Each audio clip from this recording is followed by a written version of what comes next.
Hi, Eric Gibaud, ericgibaud.com. I am today here in the city of Metz in France for the new opening of the new shop of Digit Photo.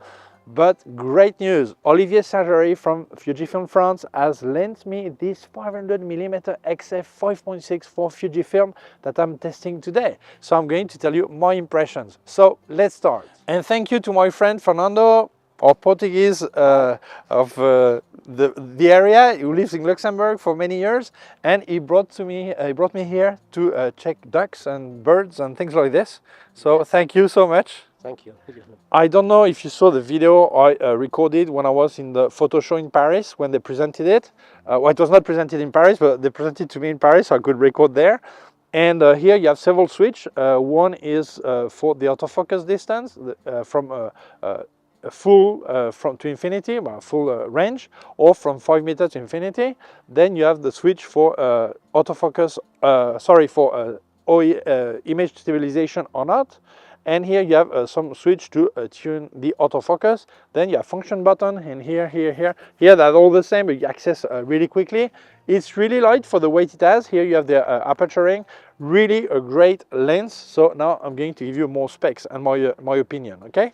So I'm going to tell you some specs because the video I made when it came out and I could see it in Paris was really short about the specs.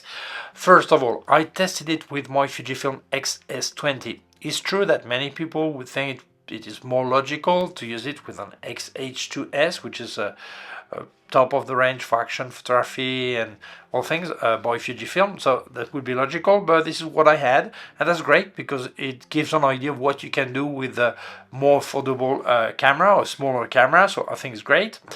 All the pictures were made handheld. I did not use any tripod or monopod, and also if we speak about the autofocus, it was single, no animal detection, no bird detection, nothing, just single, okay?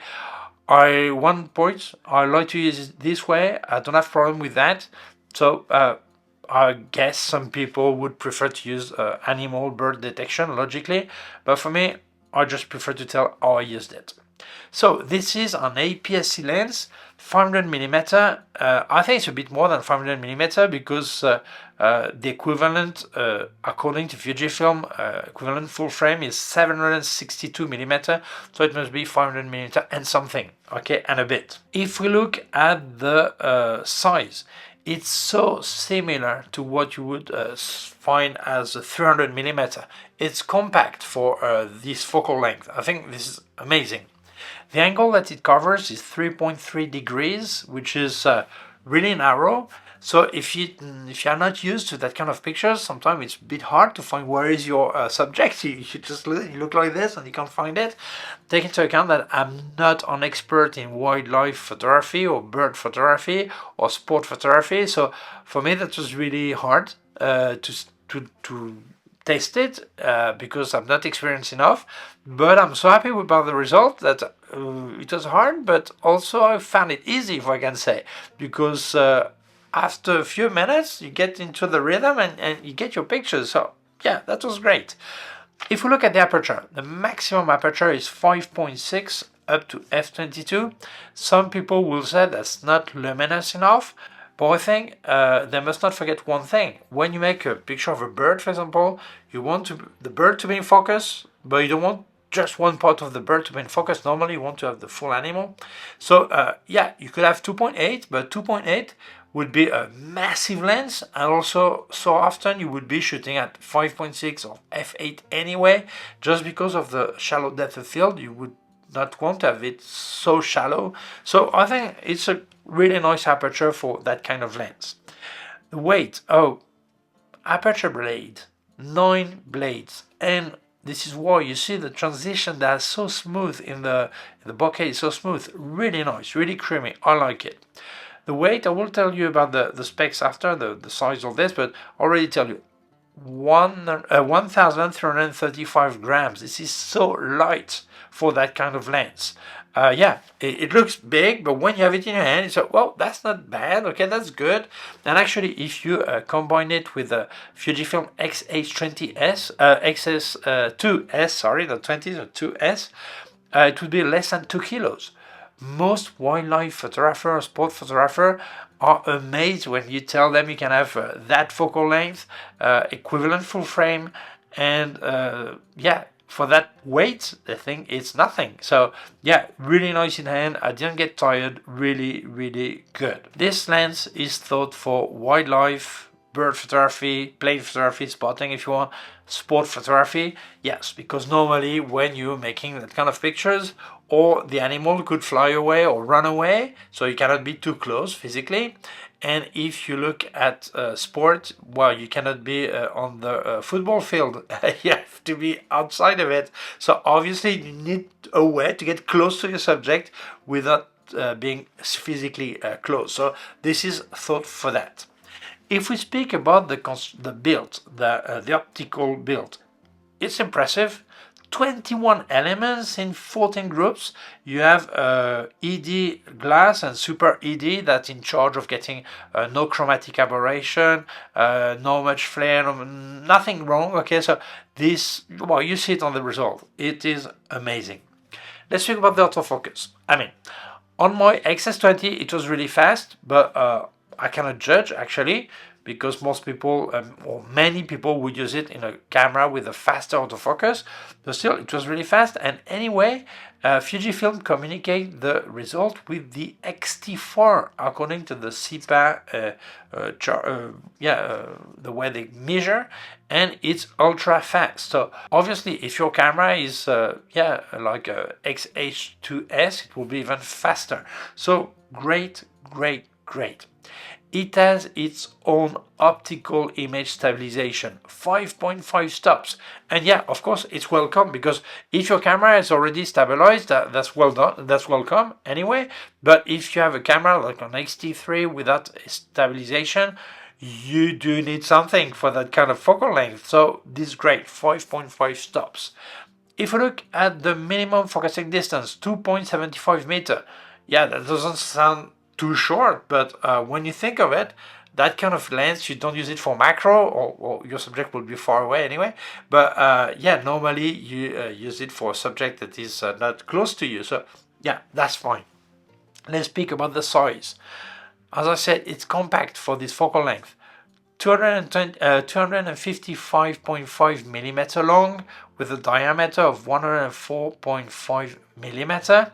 If we look at the filter diameter, 95 millimeter, and as I said, the weight 1,335 grams, which is really light for what it is.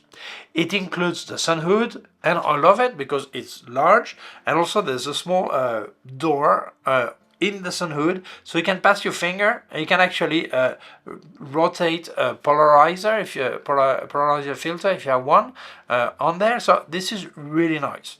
So now I'm going to show you more pictures. I as I said at the beginning, it was written, I'll put all the pictures again at the end of the video, and I will give you my conclusion. But before, by the way, if you want to help me, I can help you too. I have activated the member area of my YouTube channel. There I don't speak about gear, I just speak about photography, tips, knowledge, all this. There's a join button just below the video if you want to become a member. And also I've got in the description what we call affiliated links, and if you use them, that really helps me. And if you use the link of K&F Concept or Lumina or Neo, once on their website, if you put the code ERIC10, you get a 10% discount. So use it. Thank you so much. That really helps me. Now let's get to the conclusion. One thing about the specs I forgot to tell. You can use a multiplier like a 1.4 or 2.0. And this is where you see that it's not exactly 500mm, because the equivalent will be 1067 millimeter. With the 1.4, and with the 2.0, the equivalent will be 1524 millimeter. So that sounds great, right? Many people make this mistake. They think that if you have the equivalent of 1000 millimeter full frame, this is fantastic and do everything, or 2000 even better, or 10,000 would be even better. But they forget one really important thing. You need to have a perfectly clear atmosphere, no dust, no hot air that actually, not hot air. not hair, okay? Otherwise, it moves like that, so your pictures are blurred, okay? So it's important when you want to have such a long focal length to have something really clean. Otherwise, you will not get the nicest sharpness, okay? So that's important. So depending on where you're going to use, take into account this. First, my impression is the weight. It's so light. It's not really light, but it's so light compared to the size and also what I've used before, the 60 to 600 millimeter by Sigma, for example. This is massive, heavy, or 400 millimeter by TT Artisan, really heavy. This one, you could use it handheld for a long time. I don't say 8 hours, obviously, but when I used other lenses, after 5 minutes I was dead. My arms really hurts, and in this case, no, I could use it, yeah, a long time.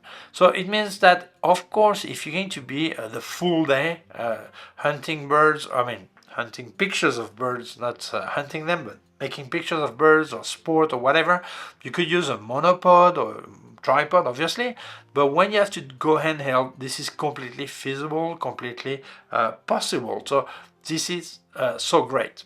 The size is important also, because it's not the same thing when you can have your lens like this, and if you have to have it like this, okay, that long, the way of holding it is a lot better also. That really helps. So my big surprise was that. Second, the quality. The quality of the image is stunning. The sharpness, the smooth transition, really nice. I think the results are just stunning, really nice. Take into account one thing. When you make that kind of pictures, you need a minimum speed, okay? Obviously, the stabilization always helps, okay? But that's for your side, if you move. But what's about your subject? If a bird is like this and then moves like this, you need a minimum speed, or sport it's even higher if it's active sport, okay? So it means that when you're going to keep a minimum speed, you will have to bump up the ISO, and that means you will probably get some noise. But in some of my pictures, I actually cleaned the noise without any problem, didn't lose sharpness, results are great. So you do understand that there is a great versatility with this lens.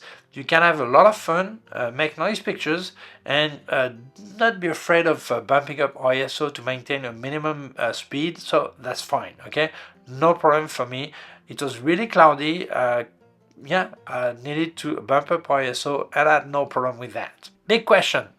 Is it better to have this lens or a 100 to 400 millimeter?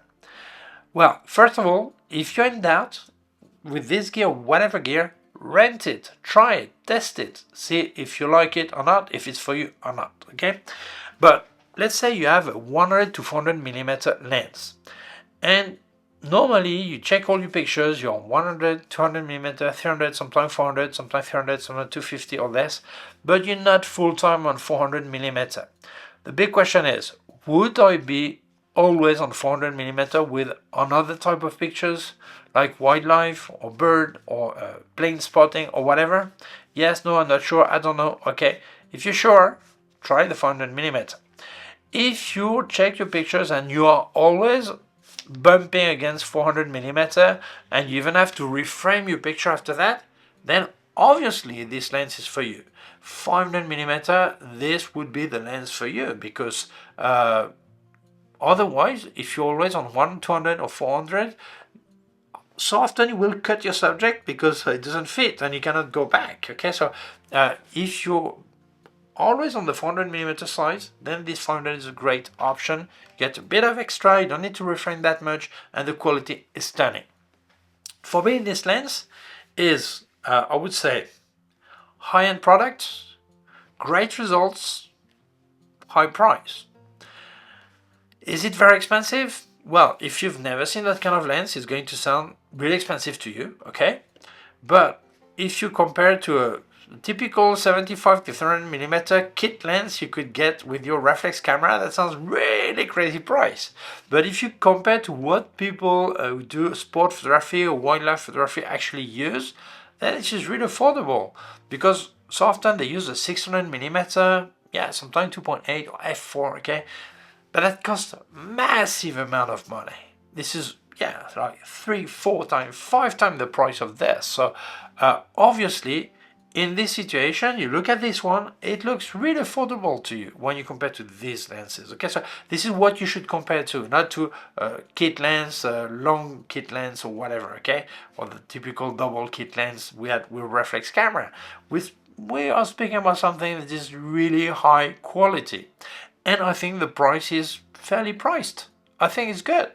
So for me, this lens, if this is the type of picture you make, obviously don't buy this if it's not the type of picture you make. But if this is the type of picture you make, and you want to have the really high quality lens, that's the lens to go for, and you will be so happy about the result. So for me, for these people, for you, if you're in this situation, I can only recommend this lens. So if you're interested, I'll leave you a link in the description where you can buy it. So thank you so much, Fernando, for coming with me and making a few making of pictures. Thank you to Olivier Saint-Géry from Fujifilm France for lending me the lens. Thank you to you for watching the video, obviously. And if you feel it may interest other people, please share it on social networks. If you have not done it yet, please subscribe to our YouTube channel. There's a small button down here, it's a small bell. If you click on the bell, you will get notified when I upload a new video. My website, ericgibaud.com. If you have any question, can leave a comment below. I have also activated the member area of my YouTube channel. There you will find photography tips, tuition, knowledge, all this. So there's a join button just below to get this exclusive video as a member. I also leave you affiliated links in the description. Please use them, that really helps me. If you buy from K&F Concept website or Luminar Neo, please use my code ERIC10 and you get a 10% discount. So use it, make some money. Well, you save some money. So thank you so much. Also leave you my PayPal account in case you wanted to make a donation. Thank you very much. Please take care of yourself and see you soon. Bye.